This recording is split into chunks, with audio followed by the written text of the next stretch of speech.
training, soldiers are deliberately pushed into high-stress states without physical danger, noise, time pressure, uncertainty, not to break them, to observe what stress does to the mind.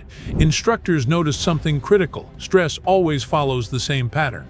First, attention scatters. Then, emotion intensifies. Then, imagination fills gaps with threat. Finally, the mind loses authority. The military decided to interrupt this pattern. Not at the end, but at the beginning. This is where military psychological warfare begins. Not against opponents, against stress itself. Soldiers are trained to recognize the arrival of stress before it escalates. The subtle signs, the tightening chest, the shallow breath, the racing internal dialogue, these signals are not warnings, they are invitations. Instead of reacting, soldiers shift perspective. Stress becomes a signal to slow down, not speed up. This reversal changes everything. A special operations planner once described it simply: when stress shows up, I stop listening to my thoughts.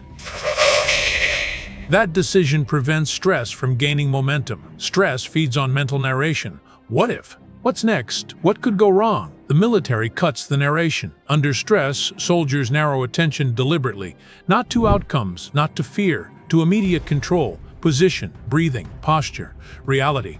This grounding pulls the nervous system out of panic and back into control. Stress loses its leverage. One reconnaissance soldier described being pinned down during a surveillance mission. Time slowed. Thoughts raced. He felt stress rising sharply. Instead of forcing action, he reduced mental input. He observed, waited, breathed. Later he said, "Stress wanted me to rush. Well, I refused." That refusal saved the mission. The military understands a critical truth. Stress wants urgency. Urgency collapses strategy. By denying urgency, soldiers deny stress its power.